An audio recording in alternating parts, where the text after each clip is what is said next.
Welcome back. My name is Amoria, and today I was thinking we could do a video about classism within Jehovah's Witnesses.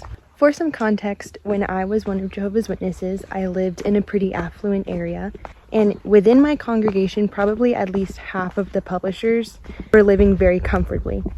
We're probably almost upper middle class. The rest of the publishers were definitely lower class and did not have as much means as the other brothers and sisters. Actually, a lot of my elder body was pretty affluent as well. That definitely played into the culture of my congregation. The way that the elders' wives acted, the way that they treated other people, played into who got privileges as well. It became really apparent the difference in treatment depending on the amount of money that you had or who you were, especially when the circuit overseer would make his visit. It showed up in things like who took the CEO and his wife out to meals, who hosted them, who had the most comfortable house for them to stay in. Things like international convention, who had money to actually go to international convention, who was seen as exemplary because of the money that they donated, the things that they would do for the congregation monetarily. That's not very fair. In fact, the next best thing that I could liken that to is within school systems, you used to be able to gain extra credit if you bought things and brought it into class. Let's say you just have to make a diorama. Some kids don't have access to buying those materials. So oftentimes it turns out that the students who have more money to buy nicer materials would get the better grades, would do better in the class. Because that is so clearly unfair, I think there might even be a law banning practices like that within education now. Because again, your grades should not depend on how much money you have to buy things outside of the classroom. Your economic status as a minor should not impact the way that you're doing in school. So if it's that serious for education, we should be treating it more seriously when it happens within the congregation. Some more examples: which sisters and which families could host people at their house because they had enough room, they had a large house to host people, they could provide or cook essentially a feast for everyone who comes to visit. Not everyone can do that. And then when you don't do that, you weren't viewed as hospitable, especially if you're a sister. It was constantly the same families who would be able to coordinate and pay for trips to go serve where the need was great. These aren't bad things. I don't think it's bad to be hospitable or to share your material wealth with people who have less than you. My only issue is that different publishers' material wealth translated into what privileges they held within the congregation, and that is not okay. So I noticed a certain pattern playing out a lot, especially for sisters, of if your dad or your husband made enough money, that allows you to have time and the means to pioneer.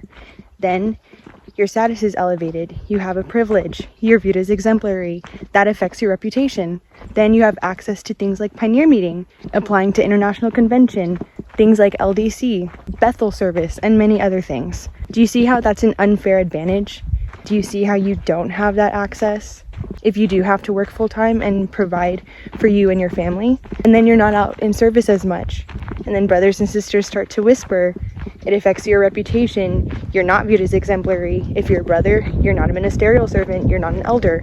The amount of money and means that you have will directly affect your standing within Jehovah's Witnesses. And I feel like that's not talked about enough.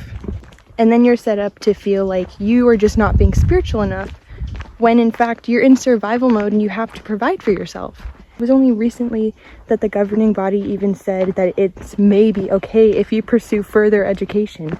So for the most part, most witnesses are lower class with low-paying jobs, very likely without a college degree. Of course, many of them will not have the means to pioneer or to do extra for the congregation. And then is overtime encouraged to supplement your income?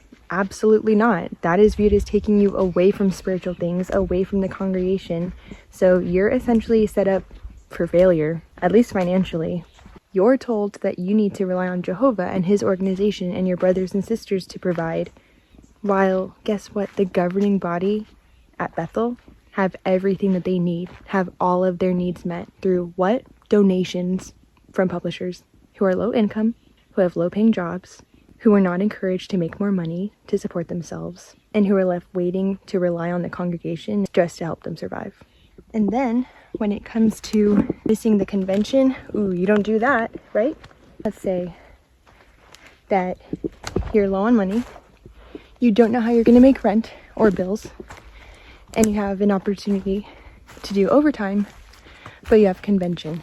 Would it be viewed as permissible to miss the convention to meet your survival needs? No. What has the admonition been?